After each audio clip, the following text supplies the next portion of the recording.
Bonjour à tous. Alors, pour cette sixième vidéo, si je compte bien, on va aborder quelque chose qu'on a fait lors du dernier atelier, hein, la suite donc de la patine, avec le scratching ou écailluring. J'aurais pas peur de ce néologisme. Avec donc, on va représenter tous les écaillures hein, qu'un blindé peut présenter suite aux différents chocs avec par l'usage hein, tout simplement hein, par exemple par l'usage des trappes ou des chocs avec des éléments naturels etc. Donc le principe le matériel déjà c'est de la peinture acrylique. Le principe d'une écaillure, c'est qu'en fait, quand vous avez un char qui a été opérationnel, qui sort pas d'usine, vous avez par-dessus la couche de peinture, qu'elle soit monochrome dans le cas présent, ou pour un camo, vous avez la couche de peinture qui est recouverte d'une couche de saleté, hein, de poussière, etc. Donc, en gros, vous avez la couche de métal, la couche la plupart du temps d'un apprêt, hein, d'un antioxydant, les couches de peinture, et par-dessus, cette couche de saleté. Donc, pour avoir un effet réaliste en faisant des écaillures, on va on va simuler le fait de retrouver, dans un premier temps, enfin d'avoir ces différentes couches. Donc la couche de salissure, c'est celle qu'on a fait avec les précédents effets de patine. Donc on va chercher à retrouver, à simuler plutôt la couche de peinture d'usine. Donc ça va être une teinte plus claire, similaire à la teinte du blindé, mais en plus clair. Donc là j'ai assez contrasté hein, pour que ça se voit. Euh, j'ai un espèce de comment ça s'appelle Vampiric Flesh. Ben avec ça, on est bien parti. Donc de la chair de vampire, la couleur de la chair des vampires. Donc si vous avez des questions sur les vampires, je pourrai y répondre lors de la prochaine session. Et donc un premier scratch qui va nous faire retrouver en fait la peinture de base, et un second scratch éventuel, c'est pas obligatoire parce que ça va dépendre de la profondeur de l'écaillure, hein, qui va nous faire tomber sur la couche commande d'après, qui la plupart du temps est dans une teinte un peu, pour les chars allemands de la Seconde Guerre mondiale, vous avez cette espèce de rouge là oxydé. Pour avoir un effet visuel plus intéressant, moi j'utilise le mélange que je suis en train de faire là, de peinture acrylique, c'est-à-dire un mélange, un brun assez foncé avec un peu de noir. Et donc, mon beige très clair. Alors, plusieurs façons de l'appliquer. Alors, on pourra le faire lors d'une prochaine vidéo ou en atelier. Hein.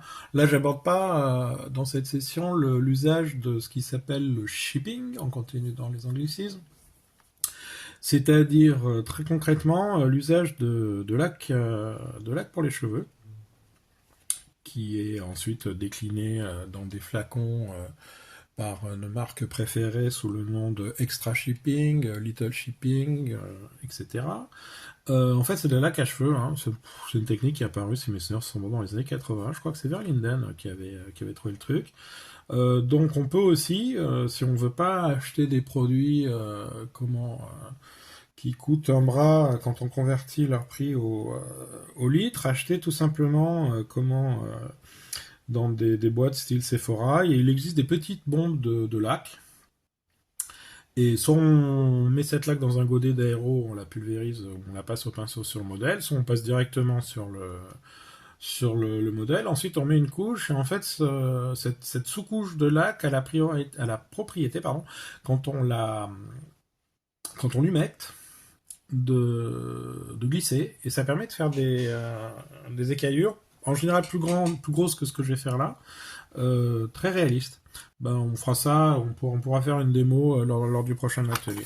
Là, donc, on fait vraiment, pour cette session, le travail au pinceau ou à la mousse. Alors, ces qui sont des mousses d'emballage, en fait, il suffit d'en arracher des petits bouts comme ça, là, irréguliers. Si vous avez un lapin cannibale, ça peut aider, hein, mais simplement, il faudra faire attention de ne pas perdre une main en essayant de récupérer les bouts de mousse. Et donc vous prenez votre bout de mousse, vous le trempez dans la peinture, et ensuite il faut décharger la peinture qui se trouve sur la mousse pour que vraiment qu'il y en ait le moins possible. La règle de base pour avoir des écaillures réalistes, c'est d'avoir des écaillures les plus petites possibles. Parce qu'en fait, sauf concernant les épaves, les chars d'assaut sont quand même des engins qui sont bien entretenus par leur équipage. Et donc, il y a très peu d'écaillures. Bon, alors, ça a été une mode à un moment donné dans notre hobby de présenter des engins super écaillés. Il y avait un effet spectaculaire, hein, que j'ai moi-même apprécié. Mais une fois que cette mode est passée, je vais faire un truc de fou. Vous allez voir la technologie moderne. Calmons le recul devant rien. Pour vous faire un gros plan et vous montrer exactement ce que je fais. Alors bon, par contre, il faut évidemment que mon gros plan soit centré sur ma main. Alors, la technologie, je suis trahi par la technologie, hein, on peut le dire, parce que je m'en suis pas servi. Bon bref, je passe les détails, mais voilà. Donc, on passe dans des endroits où on peut penser que logiquement, il va y avoir des écaillures. C'est-à-dire les endroits où, par exemple, là je prends une caisse qui est ouverte et fermée, ben là on peut penser qu'en rebattant le couvercle X fois, on aura des écaillures. De la même façon, les arêtes des commandes, des caisses de. Je sais pas d'ailleurs, ça doit être des caisses de munitions, ça. Voilà, alors, je sais pas si vous l'apercevez, bon je vais dézoomer, c'était rigolo, mais en fait. Voilà, donc, j'ai déjà travaillé pour que la vidéo soit brève. J'ai déjà fait l'essentiel de ce travail avec la couleur la plus claire.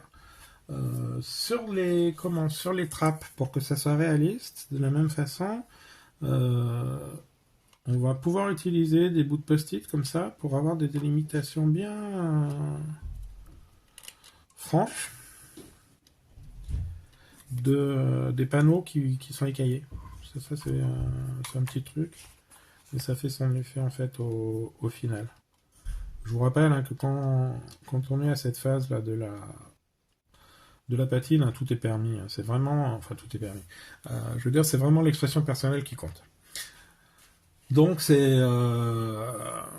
eh ben, si on se sent pas de partir tout seul, comment la fleur au fusil, eh ben on va vraiment scruter les photos de la doc, hein, qui va nous montrer où sont les écaillures, etc. et avoir nous servir de guide, hein, pour le réalisme maximum.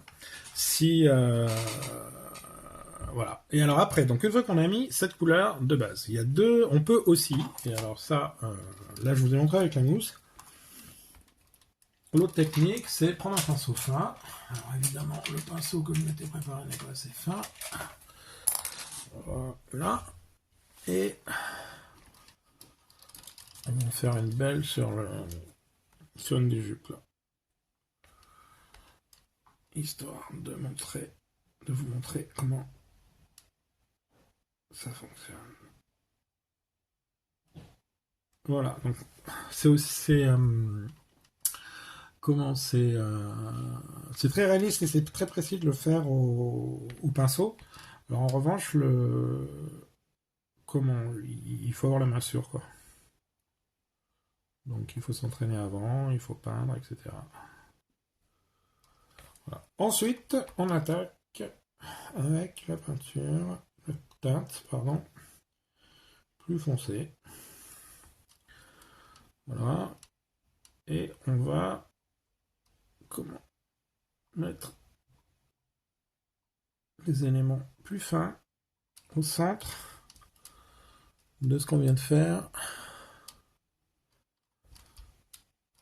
avec la teinte légère. Pour encore une fois arriver à cette simulation de l'éraillage des couches différentes de peinture. de blindé. Alors, comme je viens de le dire, hein, il faut avoir la main super légère. Sauf si on fait une épave. Il faut vraiment... Et toujours,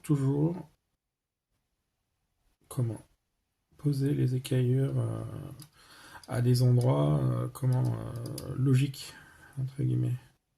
Là, j'ai des caisses de... Comment, sur cet engin, là, j'ai des caisses pour mettre le matériel de l'équipage. Pardon, donc ça devait être pas mal manipulé, donc on peut imaginer que les couvercles recevaient des coups, etc. Et de la même façon, tout ce qui est manille ou crochet, c'est des éléments qui sont très sollicités, hein, sur lesquels il peut y avoir des heurts de métal contre métal. Donc là, on va avoir des probables écaillures. Les trappes.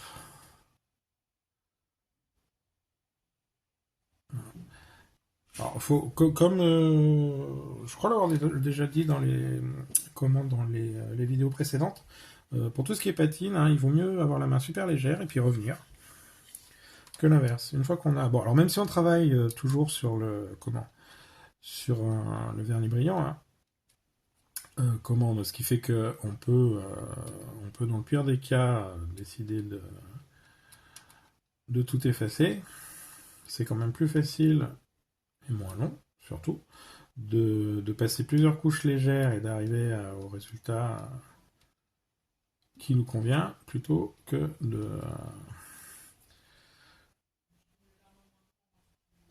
de refaire plusieurs fois le travail après l'avoir effacé.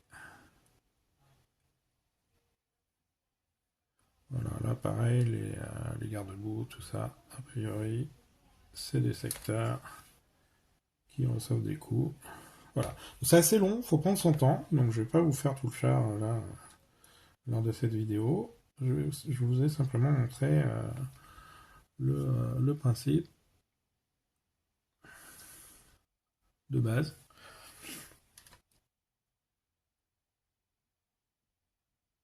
Pour avoir quelque chose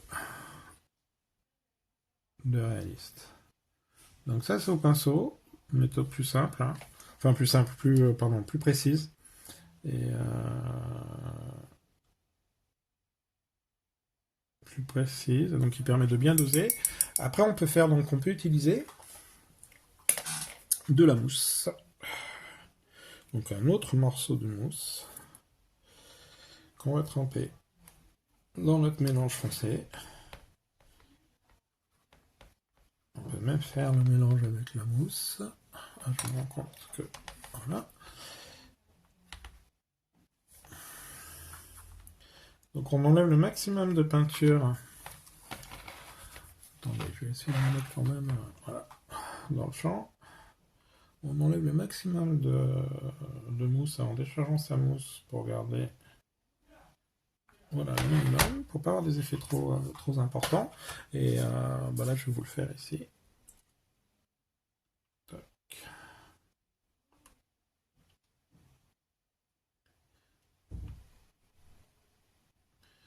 Et on applique vraiment très légèrement, en changeant un peu l'orientation de ce qu'on fait. Le risque avec la mousse, c'est d'avoir une répétition du même motif en fait. Donc là, pour le coup, c'est pas du tout réaliste. Donc c'est pour ça qu'il faut bouger, qu'il faut pas tout le temps appliquer de la même façon.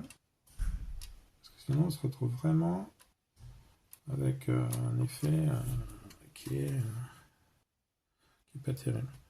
Pour ce style d'écaillure, le nom d'arête, c'est beaucoup plus rapide et plus approprié d'utiliser la mousse que d'utiliser le pinceau en fait. Hein. Le pinceau, pour les jupes de blindage additionnelles, ça va être parfait.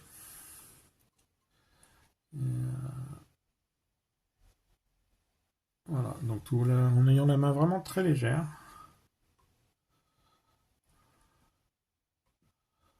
on obtient ce fameux shipping.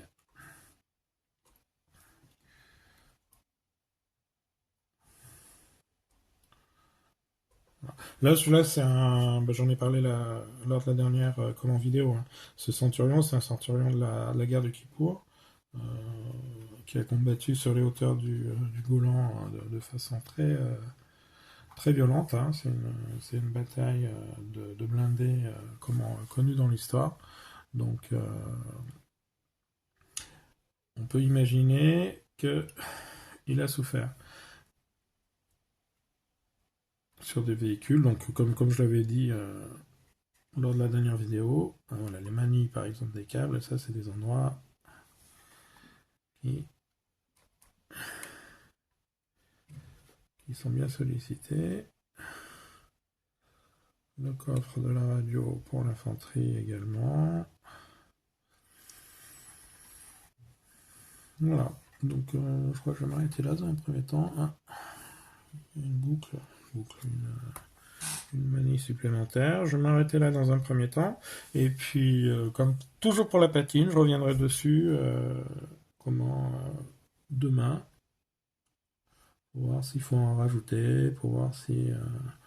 là, en l'occurrence, je vais en rajouter sur les jupes, hein, puisque j'ai fait qu'une seule